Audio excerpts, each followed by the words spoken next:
بسم اللہ الرحمن الرحیم۔ ام المومنین حضرت زینب بنت خزیمہ کے بارے میں آج ہم پڑھیں گے۔ حضرت زینب بنت خزیمہ بنو ہلال سے تعلق رکھتی تھی جو کہ یمن کا سردار خاندان تھا۔ حضرت زینب بنت خزیمہ کے والد کا نام خزیمہ بن حارث اور والدہ کا نام ہند تھا۔ دونوں ہی مسلمان تھے۔ یمن سے بہت سے لوگوں نے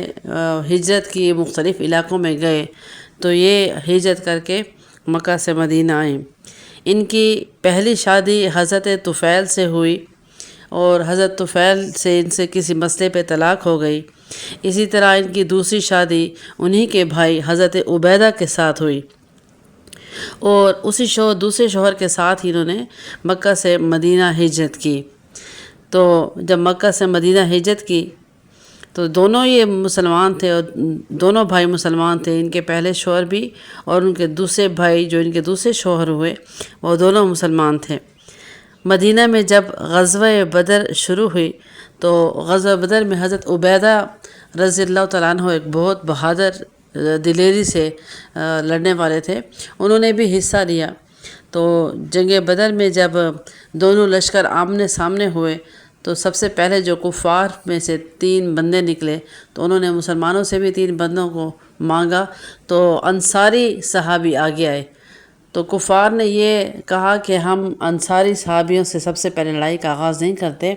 بلکہ مکی آنے چاہیے۔ تو مکی صحابہ میں سب سے پہلے جو 3 آگے آئے مسلمانوں کی طرف سے، ان میں حضرت حمزہ رضی اللہ تعالیٰ عنہ، حضرت علی رضی اللہ تعالیٰ عنہ اور حضرت عبیدہ رضی اللہ تعالیٰ عنہ تھے جو حضرت زینب بنت خزیمہ کے شوہر تھے۔ تو حضرت حمزہ رضی اللہ تعالیٰ عنہ اور حضرت علی رضی اللہ تعالیٰ عنہ نے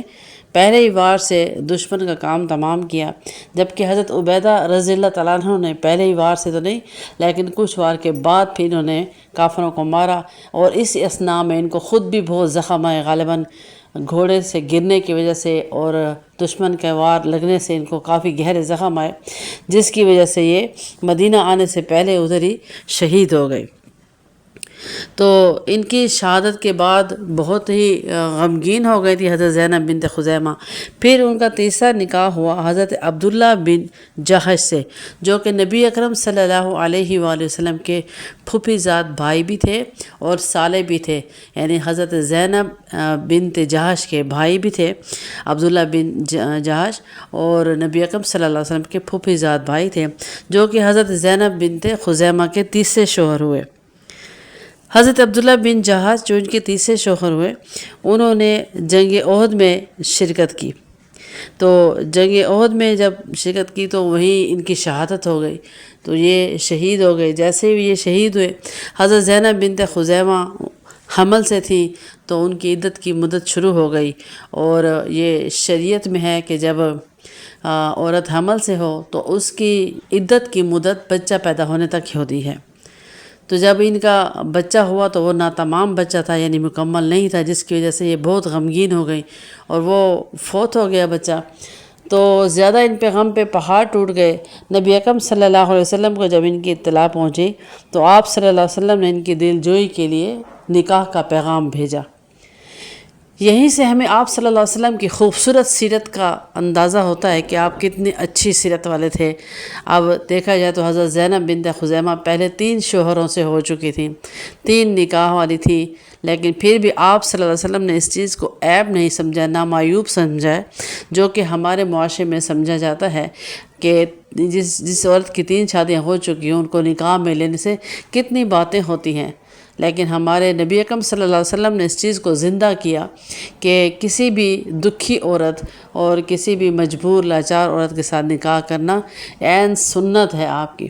تو آپ نے اسی نیت سے آپ کے پاس نکاح کا پیغام بھیجا کہ آپ بہت دل آپ کا ٹوٹ چکا تھا حضرت زینب بنت خزیمہ کا ایک بچے کی وجہ سے۔ دوسرا، نبی اکرم صلی اللہ علیہ وسلم نے فرمایا کہ شہید کی بیوہ ہیں اور ناتمام بچے کی ماں ہیں اور بچے کی جدائی بھی ہے، اور دوسرا یہ کہ اب دنیا میں ان کا اللہ تعالیٰ کے سوا کوئی نہیں رہا، تو آپ نے ان کو سہارا دینے کے لیے نکاح کا پیغام بھیجا۔ اسی طرح حضرت زینب بنت خزیمہ ام المومنین کا تاج شرف ان کے سر پہ سجا اور آپ صلی اللہ علیہ وسلم کے گھر تشریف لائیں۔ حضرت ام المومنین زینب بنت خزیمہ نبی اکرم صلی اللہ علیہ وآلہ وسلم سے 27 سال چھوٹی تھیں، اور جب آپ صلی اللہ علیہ وسلم سے آپ کا نکاح ہوا تو اس وقت آپ کی عمر 29 سال تھی، اور تقریباً بعض روایت میں آتا ہے کہ 2 ماہ آپ کے ساتھ نکاح میں رہیں، یا کہیں لکھا ہوا ہے کہ 8 ماہ یا کہیں 6 ماہ لکھا ہوا ہے۔ بہرحال یہ بہت کم عرصہ تک آپ صلی اللہ علیہ وسلم کے ساتھ رہیں، اور پھر دنیا سے رخصت ہو گئی، فوت ہو گئی، نہایت کم عمر میں 30 سال کی عمر میں غالباً یہ فوت ہو گئی۔ تو آپ صلی اللہ علیہ وسلم نے کے ساتھ آپ کا جو عرصہ تھا وہ 2 مہینے کا گزارا۔ تو حضرت ام المومنین زینب بنت خزیمہ کو یہ شرف بھی حاصل ہے تمام ازواج محترات میں کہ آپ صلی اللہ علیہ وسلم کی تمام ازواج محترات میں صرف 2 بیویاں ایسی ہیں جو آپ کی زندگی میں ہیں، آپ کے سامنے دنیا سے رخصت ہوئیں، جن میں پہلے حضرت اماں جان خدیجہ رضی اللہ تعالیٰ عنہ اور دوسری حضرت ام المومنین زینب بنت خزیمہ رضی اللہ تعالیٰ عنہ ہیں۔ حضرت خدیجہ رضی اللہ تعالیٰ عنہ کے وقت کفن دفن کا شریعت میں ابھی حکم نہیں آیا تھا، تو وہ بھی آپ صلی اللہ علیہ وسلم کی زندگی میں رخصت ہوئیں، جبکہ حضرت زینب بنت خزیمہ کے وقت کفن دفن کا حکم آ چکا تھا۔ تو نبی اکرم صلی اللہ علیہ وسلم نے آپ کی خود بنفس نفیس نماز جنازہ پڑھائی۔ یہ شرف صرف آپ کو ہی تمام ازواج محترات میں حاصل ہے، اور پھر نبی اکرم صلی اللہ علیہ وسلم نے خود آپ کو اپنے لحد مبارک میں اتارا، اور آپ صلی اللہ علیہ وسلم نے آپ کی قبر مبارک پر قرآن پاک کی تلاوت بھی کی۔ تو تمام بیویوں میں یہ شرف صرف حضرت زینب بنت خزیمہ ہی کو حاصل ہے۔ اسی طرح حضرت زینب بنت خزیمہ آپ صلی اللہ علیہ وسلم کی زندگی میں صرف 2 مہینے تک رہیں، لیکن آپ انتہائی اللہ تعالیٰ سے ڈرنے والی تھیں، دریا دل تھیں، کشادہ تھیں، فقیر اور مسکینوں کو بہت زیادہ کھلانے والی تھیں،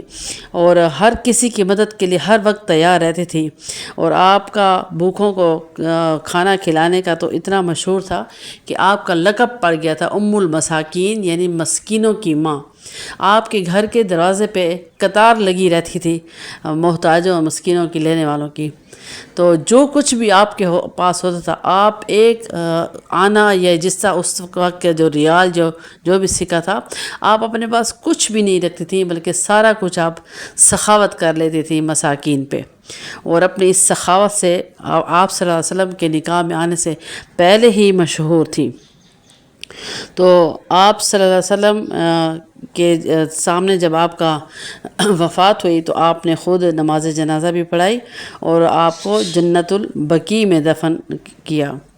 تو یہ جو واقعات ہیں، جو سیرت ہیں ازواج محترات کی، صرف اس لیے نہیں کہ ہم ان کو پڑھ لیں اور سن لیں، ان کو ہم اپنے گھروں میں سنائیں، اور اپنی بچیوں کو سنائیں، اپنے گھر کی تمام عورتوں کو یہ واقعات سنائیں، یہ سیرت کو بار بار دہرائیں، ان کو بار بار سنیں، چاہے اپنے الفاظ سے ان کو سنائیں، چاہے جو آپ ویڈیو سن رہی ہیں وہ آپ شیئر کر کے ان کو سنائیں، تاکہ یہ سیرت کے تمام پہلو ہمارے گھروں میں آئیں، ہمارے معاشرے میں اس کو زندہ کیا جائے کہ ہمارے نبی کریم صلی اللہ علیہ وسلم کے اپنے گھر کے یہ واقعات ہیں، ان کے گھر والیوں کے ساتھ کے واقعات ہیں، آپ کے اپنی زندگی کا حصہ ہیں کہ کیسی عورتوں کو اللہ تعالیٰ نے آپ صلی اللہ علیہ وسلم کے نکاح کے لیے چنا، ان میں کیا کیا صفات تھیں، اور کیا ایسے طریقے تھے جو آپ صلی اللہ علیہ وسلم نے معیوب نہیں سمجھے اور ان کو دوبارہ زندہ کیا ہے، تاکہ معاشرے میں اور امت میں یہ چیزیں عام ہوں۔ جبکہ ہم دین سے اتنا دور ہو چکے ہیں کہ ہمارے ہاں یہ سب کچھ عیب دار سمجھا جاتا ہے کہ ایک شادی ہو گئی یا ایک طلاق ہو گئی تو بس اب اس کو ساری زندگی اسی میں ہی جینا ہے، اگر وہ دوسری شادی کا خود نام لیتی ہے تو عیب سمجھا جاتا ہے، یا کوئی بھی اس کے لیے کرنے کے لیے تیار ہوتا ہے تو اس سے بھی لڑائی ہوتی ہے کہ اب اس کی شادی نہیں کرنی۔ تو ہم کس نبی کی امت ہیں، ہم کس نبی کے نام لیوا ہیں، اور کل قیامت کے دن ہم نے اپنے نبی کو کیسے منہ دکھانا ہے۔ تو دیکھیں حضرت زینب بنت خزیمہ کی زندگی سے ہمیں کیا سبق ملتا ہے کہ 3 شوہر تھے، اب سب سے پہلے شوہر سے جب ان کو طلاق ہوئی تو اسی گھر میں اسی کے بھائی سے پھر آپ نے دوبارہ نکاح کرنے میں کوئی عیب نہیں سمجھا، نہ بھائی نے اس بات کو عیب سمجھا ہے۔ پھر آپ کا تیسرا نکاح ہوتا ہے حضرت عبداللہ بن جہاش، جو آپ صلی اللہ علیہ وسلم کے سگے پھوپھی زاد بھائی تھے۔ اب ان کی جب آپ شہید کی بیوہ بنی ہے تو نبی اکرم صلی اللہ علیہ وسلم نے بھی اس بات کو عیب نہیں سمجھا کہ پہلے پھوپھی زاد بھائی کے ساتھ ان کا نکاح ہو چکا تھا، یہ ان کی بیوہ ہے، ایک ہی گھر کے ہیں تو میں کیسے لوں، نہیں، بلکہ آپ نے ان کو سہارا دیا، ان کے سر کی چادر بنے اور ان کو اپنے ساتھ نکاح کرنے کا شرف بخشا۔ تو یہ سیرت ہے ہمارے نبی صلی اللہ علیہ وسلم کے گھر کی، گھر والیوں کی. اس کو ہم اپنائیں، ان کو رواج دیں اور اسلام کو زندہ کریں، اسلام کے ہر پہلو کو زندہ کریں جو بھی اسلام نے ہمیں دیا ہے، اور اس چیز پہ شکر ادا کریں کہ الحمدللہ اللہ تعالیٰ نے ہمیں بہت اچھے اور صاف شفاف دین سے نوازا ہے،